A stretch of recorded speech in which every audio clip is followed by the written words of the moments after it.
ಕರ್ತವ್ಯ ನಿಮಿತ್ತ ದ್ವಿಚಕ್ರ ವಾಹನದಲ್ಲಿ ತೆರಳುತ್ತಿದ್ದಾಗ ಪ್ರತಿಫಲಕ ಇಲ್ಲದ ರೋಡ್ ರೋಲರ್ಗೆ ಡಿಕ್ಕಿ ಹೊಡೆದು ಗಂಭೀರ ಗಾಯಗೊಂಡಿದ್ದ ಮಂಗಳೂರಿನ ಕದ್ರಿ ಸಂಚಾರಿ ಠಾಣೆಯ ಇಎಸ್ಐ ಸದಾಶಿವ ಅವರು ಚಿಕಿತ್ಸೆ ಫಲಕಾರಿಯಾಗದೆ ಸಾವನ್ನಪ್ಪಿದ್ದಾರೆ. ಅವರಿಗೆ 59 ವರ್ಷ ವಯಸ್ಸಾಗಿತ್ತು. ಮಂಗಳೂರು ನಗರ ಸಂಚಾರ ಪೂರ್ವ ಪೊಲೀಸ್ ಠಾಣಾ ಎಎಸ್ಐ ಆಗಿದ್ದ ಸದಾಶಿವ ಅವರು ಮಾರ್ಚ್ 14ರಂದು ರಾತ್ರಿ 9 ಗಂಟೆ ವೇಳೆಗೆ ಕರ್ತವ್ಯದ ನಿಮಿತ್ತ ಕೊಟ್ಟಾರ ಚೌಕಿ ಫ್ಲೈಓವರ್ನಲ್ಲಿ ರಾಷ್ಟ್ರೀಯ ಹೆದ್ದಾರಿಯಲ್ಲಿ ದ್ವಿಚಕ್ರ ವಾಹನದಲ್ಲಿ ತೆರಳುತ್ತಿದ್ದಾಗ ರೋಡ್ ರೋಲರ್ಗೆ ಡಿಕ್ಕಿ ಹೊಡೆದ ಪರಿಣಾಮ ಗಂಭೀರ ಗಾಯಗೊಂಡಿದ್ದರು. ತಕ್ಷಣವೇ ಅವರನ್ನು ಖಾಸಗಿ ಆಸ್ಪತ್ರೆಗೆ ದಾಖಲಿಸಲಾಗಿತ್ತು. ಆದರೆ ಚಿಕಿತ್ಸೆ ಫಲಕಾರಿಯಾಗದೆ ಅವರು ನಿನ್ನೆ ಸಾವನ್ನಪ್ಪಿದರು.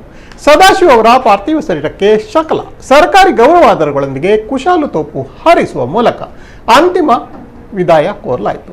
ಈ ಸಂದರ್ಭ ಮಂಗಳೂರು ನಗರ police commissioner N Shashikumar, DCP Hariram Shankar ಸೇರಿದಂತೆ ಹಿರಿಯ ಅಧಿಕಾರಿಗಳು ಉಪಸ್ಥಿತರಿದ್ದರು.